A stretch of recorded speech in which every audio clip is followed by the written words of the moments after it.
गिबियावनो बयखौबो दिनैनि गोदान मोनसे भिडिअआव बरायग्रोनानै लाबाय। नोंथांमोना थांनाय 2025 मायथाइनि 29 नभेम्बर खालाराव बिटिसि सेक्रेटारियेटआव सोमजिनाय दुंहाव थासारिखौ थारैनो गोसोआव दं जानांगौ, जेराव जोंनि गोबां फरायसाफोरानो मोनद' जौगासारनाय हारिनो एसटि होनो थांखि लानायनि हेंथायै खुद्रिसारदोंमोन। थांनाय 2025 मायथाइनि 29 नभेम्बर खालाराव बिटिसि सेक्रेटारियेटआव सोमजिनाय दुंहाव थासारियाव लोब्बा थानाय गासै सा 22 फरायसाफोरखौ केस जाबसिनना क'क्राझार कर्टआ सामन हरनानै हाजिर जानो लिंहरनायखौ मिथिनो मोन्दों। दा बेयो जोंनि थाखाय जोबोद दुखुनांथाव बाथ्रा। दिनै बे भिडिअनि गेजेरजों बैफोर आयदानि सायाव गुवारै सावरायनो लादों, बेनिखायनो नोंथांमोना भिडिअखौ स्किप खालामाजासे जोबजासिम नायलां।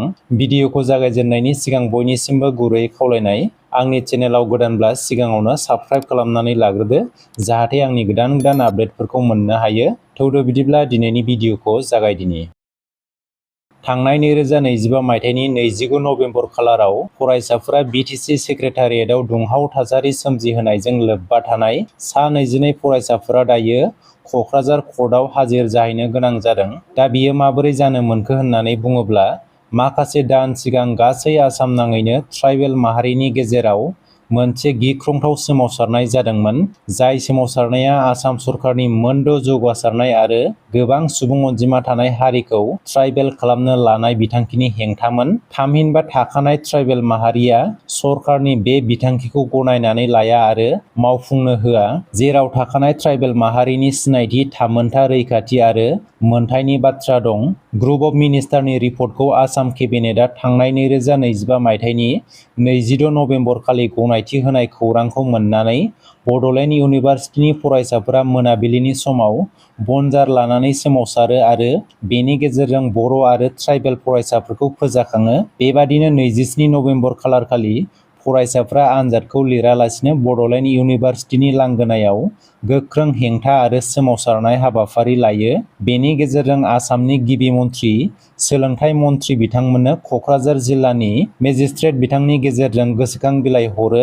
जों बर' आरो ट्राइबेल फरायसाफोरा हारिनि इयुन रैखाथि, थामोनथा आरो जोंनि रांखान्थि राजखान्थि मोनथायनि बाथ्राखौ लानानै आसाम सरकारनि मोनद' हारिखौ ट्राइबेल खालामनो लानाय बिथांखिखौ माब्लाबाबो गनायनानै लानो हाया। बेखौ लानानै फरायसाफोरा गोख्रोङै सोमावसारनायनि थांखि लायो। बेबादिनो 2025 मायथाइनि 29 नभेम्बर खालारखालि बड'लेण्ड इउनिभार्सिटि, CIT आरो क'क्राझार इउनिभार्सिटि लोगोसे खाथि खालानि कलेजफोरनि फरायसाफोरखौ लानानै बड'लेण्ड इउनिभार्सिटिनि लांगोनानिफ्राय बिटिसि सेक्रेटारियेटसिम मोनसे हानजा सुरनाय हाबाफारि लायो आरो बेनि गेजेरजों बिटिसिनि चिफ बिथांनो गोसोखां बिलाइ गथायनो नाजायो, जेराव थांनाय 2016 मायथाइयाव मोनद' हारिनो एसटि होनांगौनि थाखाय बिटिसिनिफ्राय हरनाय एनअसिखौ बोखारनानै लाफिननो खावलायो आरो फिन आसामनि गिबि मन्थ्रि आरो ग्रुप अफ मिनिस्टारनि सोद्रोमा बिथांमोननो गोसोखां बिलाइ हरनो नाजायो। नाथाय दुखुनांथाव बाथ्राया बेसोदि जाय जाथाया जानो नाङामोन बे जाथाया जाफ्लाङो,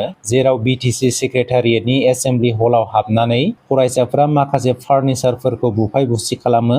अदेबानि बेयो फरायसाफोरनि इन्टेनसन नङामोन, बेयो सेन्टिमेन्टेल आरो इमसनाव जाफ्लांबाय, जेराव बेवहाय गोबां फरायसाफोरानो बाहागोगिरि एबा बाहागोदारि। बे जाथायखौ लानानै फरायसाफोरा निमाहा बिनायबो जादोंमोन। नाथाय दा खोथाया जाहैबाय, फरायसाफोरनि बे सोमावसारनाय आरो बेनि जाहोनफोरखौ मोजाङै मिथिगौब्लाबो खायफा सुबिदाबादि आरो राजखान्थिनिल' बाथ्रा सानग्रा मानसिफोरा बिटिसि सेक्रेटारियेटनि एसेम्बलि हलनि फार्निचार बुफाय बुसि खालामनायनि दायाव क'क्राझार पुलिस थानायाव केस होयो, जायनि थार बिजिरनाय नागिरनानै क'क्राझारनि DSP बिनन्द बसुमतारी बिथाङा सा 22 फरायसाफोरखौ एक्युज खालामो आरो जाथायनि सायाव स्टेटमेन्ट लायो आरो बेनि उनाव दायो DSPआ स्टेटमेन्ट रिपर्टखौ कर्टआव हरो आरो दा कर्टनिफ्राय सामन हरनाय जाबायदि फैगौ 17 जुन खालाराव बैसोर सा 22 फरायसाफोरा क'क्राझार कर्टआव हाजिर जाहैनांगौ।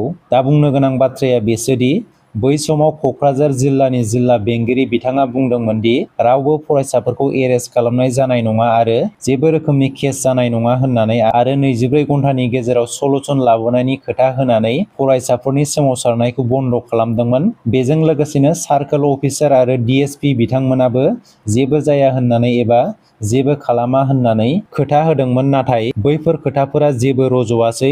नाथाय दिनै नुनो मोनदों दि फरायसाफोरनि बिग्रायनायखौ बायदिसिना फाव फान्दायना केस जाबसिनना हरनाय बादि नुनो मोनदों। जोंनि खुंथाइ गोहोआव थानाय दैदेनगिरि, माहारि आफादनि दैदेनगिरि, मेलेमजिबि, रायजो राजा, फरायसा हान्जा आरो गासैबो थाखोनि सुबुंफोरा थांनाय 2025 मायथाइनि 29 नबेम्बर खालाराव जानाय जाथाय आरो बेनि जाहोन आरो दा बेनि बिजाउनखौ मोजाङैनो मिथिबाय। दानिया बैसोर सा 22 फरायसाफोरखौ दि दायनिगिरि खालामबाय, कर्टआव हाजिर जानो लेंहरबाय, बेनि सायाव मा बुंगोन बेयो मोनसे सोंथि। माहारिबादखौ गोबानानै लागोन ना बैसोर सा 22 फरायसाफोरखौ बोलि होगोन, बेबो मोनसे गोख्रों सोंथि। बेबादि हारिनि थांनाय आरो थैनायखौ होबथानो नाजानायाव फरायसाफोरा बेफोरबादि जेंनाजों मोगा-मोगि जानांगौ जायोब्ला फैबाय थानाय समाव सोर हारिखौ रैखा खालामगोन आरो सोर हारिनि अलखद समाव बाथ्रा बुंगोन? जाय फरायसाफोरा माहारिनि सिनायथि, रैखाथि, थामोनथा आरो मोनथायनि थाखाय सोमावसारबाय आरो सोमावसारनायाव बाहागो लाबाय, दिनै बै फरायसाफोरा गावसोरनि थाखोनि आनजाद सोलिफुनाय समावबो